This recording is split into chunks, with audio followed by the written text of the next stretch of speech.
بخشا جاؤں گا؟ جب اللہ نے کہہ دیا کہ اس کے گناہ شمار کرو فرشتوں، تو مجھے ڈر لگ گئی کہ اب کیا ہوگا، میں نے بھی اتنے گناہ کیے، اب کیسے بخشا جاؤں گا؟ ادھر سے فرشتوں کو حکم ہوا، اب اس بندے نے جو دنیا میں ہمارے محبوب پر جو درود و سلام پڑھے ہیں، اب انہیں بھی شمار کرو۔ فرشتوں نے میرے پڑھے ہوئے درود پاک کو بھی گننا شروع کر دیا۔ خوش قسمتی سے میرے پڑھے ہوئے درود پاک گناہوں سے زیادہ ٹھہرے۔ چنانچہ فرشتوں کو حکم ہوا، حسبکم یا ملائکتی، اے میرے فرشتوں اتنا ہی حساب کافی ہے۔ فرشتوں کو اللہ کیا فرما رہا ہے؟ حسبکم یا ملائکتی، اے میرے فرشتوں بس اتنا ہی حساب کافی ہے اس کے لیے۔ اذهبوا به الى جنتی، اس بندے کو میری جنت میں لے جاؤ۔ اللہ پاک نے کیا فرمایا کہ اس کے حساب کتاب میں زیادہ باتیں نہیں کرو، اس نے میرے محبوب پر اتنا درود پڑھا تو اس کے گناہ سے زیادہ ہیں، تو بھائی اتنا ہی اس کا حساب کافی ہے، فرشتوں اس کو میری جنت میں لے جاؤ۔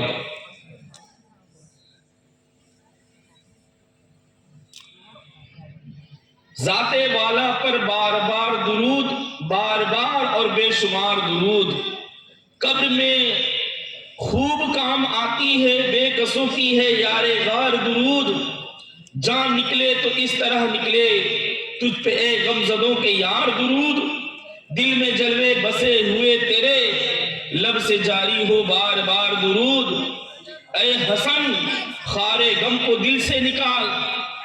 یا اعلیٰ حضرت کے بھائی جان ہیں، شعر کیا لکھتے ہیں مقطع میں؟ اے حسن خار غم کو دل سے دور کر، غم زدوں کی ہے غم گسار درود، غم زدوں کی غم گسار ہے درود، یعنی جو غم زدے لوگ ہیں ان کی غم گساری کرنے والا درود پاک ہے۔ پیارے اسلامی بھائیوں، کتنی پیاری بات ہے، قبر کے حساب سے، قبر کے عذابات سے، منکر نکیر کے سوالات سے نجات پانے کا بہترین وظیفہ درود پاک کی کثرت ہے۔ اللہ پاک ہمیں بھی کثرت سے درود پاک پڑھنے کی توفیق نصیب فرمائے۔ خواجہ ضیاء الدین رحمۃ اللہ علیہ لکھتے ہیں، جو بندہ نیک نمازی ہو اور کثرت سے درود پاک پڑھا کرتا ہو، جب وہ مر کر قبر میں اترتا ہے تو منکر نکیر اس سے معمولی حساب لیتے ہیں، پھر اس کی قبر کو حد نگاہ تک وسیع کر دیا جاتا ہے، قبر نور سے جگمگانے لگتی ہے، پھر اتنے میں اس کی جنتی بیوی قبر میں پہنچ جاتی ہے۔ یعنی جنتی بیوی کہا گیا۔ یہاں ایک نکتے کی بات آپ کو بتاتا چلوں، اگر کسی نے 2 نکاح کیے، 3 نکاح کیے، 4 نکاح کیے، اچھا نکاح کی جب بات آئی ہے تو یہ بھی سنتے چلیں، بعض لوگ غلط فہمی اللہ علمی کی بنیاد میں کہہ دیتے ہیں 11 نکاح کرنا سنت ہے۔ جو یہ کہہ دیتے ہیں 11 نکاح کرنا سنت ہے، یہ بے بنیاد اور غلط بات ہے۔ سنت مطلب سمجھ رہے نا، آپ کے لیے سنت کس کی؟ رسول اللہ کی، خاص اپنے لیے۔ حضور کی ہر سنت عوام کے لیے نہیں ہو جائے گی، حضور کی ہر سنت عوام کے لیے نہیں ہو جائے گی۔ اب کیا آپ ہر سنت پر عمل کر سکتے ہیں؟ جی نہیں جناب۔ حضور نے مردہ زندہ کیا، حضرت جابر کے گھر کھایا ہوا بکرا، حضور نے صحابہ سے فرمایا ہڈی نہ توڑنا، سب لوگ جمع کرو ہڈی۔ حضرت جابر کا 6 ماہ کا بکرا کھایا گیا اور حضور نے سامنے ہڈی رکھ کے دعا پڑھی، کان پھڑپڑاتا ہوا بکرا چل پڑا۔ اب یہ سنت کوئی کر کے دکھائے؟ کہنے نہیں، ہم حضور کی ہر سنت ادا کریں گے۔ حضور کا اشارہ ہوا، چاند 2 ٹکڑے ہو گیا۔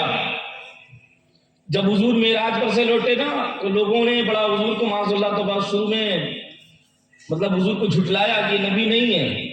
تو کسی نے ابو جہل کو کہا کہ اگر کسی جادوگر نے ان کو، ماہر جادوگر نے کسی نے کہا کہ محمد اگر جادوگر ہوں گے صلی اللہ علیہ وسلم تو یہ آسمانی دنیا پر کرتب نہیں دکھا پائیں گے، دنیا میں تو زمین پر دکھا دیتے کرتب، کیونکہ وہ نبی نہیں مانتے تھے نا، تو حضور کے معجزے کو کرتب کہتے تھے، جادو کہتے تھے، لیکن جادوگر کا جادو آسمانی دنیا میں نہیں چلتا۔ کہا ان سے کہو کہ چاند کے ٹکڑے کر کے دکھائیں اگر نبی ہیں. حضور کا اشارہ ہوا تو چاند کے ٹکڑے بھی ہو گیا. اس کا قرآن میں اللہ نے ذکر کیا باقاعدہ سورہ قمر میں.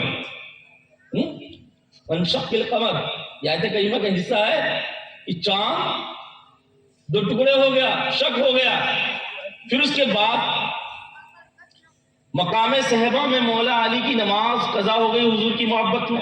حضور آرام فرما رہے تھے، مولا علی نماز نہیں پڑھے تھے، ٹھیک ہے، اور حضور پڑھ چکے تھے. لیکن حضور صلی اللہ علیہ وسلم ان کے اعلان پر سر اقدس رکھ کر کے حضور آرام کر رہے تھے. مولا علی نے ڈسٹرب نہیں کیا. نماز قضا ہو گئی، سورج ڈوب گیا، مولا علی رونے لگے. حضور بیدار ہوئے، علی کس نے رلایا؟ رسول اللہ. سورج ڈوب گیا، نماز نہیں پڑھا تھی عصر کی.